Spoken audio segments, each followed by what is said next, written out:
inéluctable, alors que les enfants de Dieu vivent plutôt certaines promesses de Dieu. Nombreux parmi eux ont une santé précaire, connaissent des dizaines financières, connaissent ainsi un mariage qui s'essouffle, du chômage prolongé, ou bien encore des échecs entrepreneuriales. Pour vivre les promesses de Dieu et non certaines promesses de Dieu, il y a des principes. Il nous faut a priori changer notre mentalité, c'est-à-dire changer la perspective ou bien encore la vision de l'âme. Et nous devons ainsi voir les choses avec les lunettes de la parole. Nous savons notre âme dit beaucoup et fait peu. Et pourquoi? Parce que l'âme ne possède aucune capacité, ni autorité et de pouvoir. La seule parole qui dispose d'un pouvoir, une autorité, c'est la parole de Dieu. Et la parole de cette parole est combinée avec la puissance et l'autorité du Père, l'autorité du Fils et l'autorité du Saint-Esprit. C'est la raison pour laquelle cette parole, nous devons la proclamer dans nos vies et demander à notre âme de se taire et proclamer cette parole dans nos vies et surtout de la croire. Et nous savons, selon Matthieu 13, 58, le Christ alors qui se rendait à Jérusalem, la Bible dit qu'il fit peu de miracles dans son contrée. Pourquoi? Parce que le peuple se montrait indifférent. Pourquoi? Parce que voyant Jésus grandir, jouant avec les billes, avec les cailloux, il se disait, n'est-ce pas, le fils de Joseph et de Marie.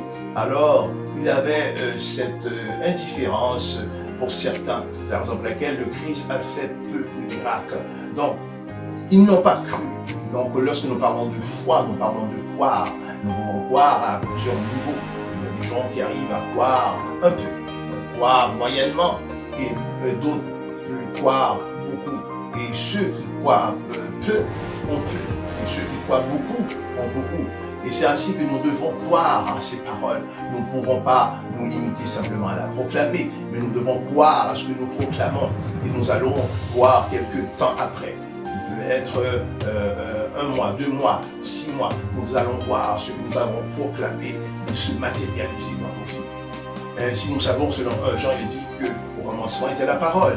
La parole était avec Dieu. Et la parole était Dieu. Et rien n'a été fait sans elle. L'Éternel dit à Josué, selon Josué 1, 7, bon courage, que ce livre de la loi ne sera point de ta bouche, médite-la jour et nuit. C'est alors que tu auras du succès dans tes entreprises et tu réussiras. C'est ainsi, mes chers amis, que nous devons proclamer, nous devons déclarer ces paroles. Nous allons voir quelques temps après. Il en soit que nous avons un corps qui est retenu par la maladie, que nous connaissons des manques financières, que nous connaissons des échecs dans nos vies. Et nous allons voir ces paroles que nous proclamons jour après jour se matérialiser dans nos vies. Lorsque nous proclamons la parole, c'est que nous appelons le surnaturel à venir dans le naturel.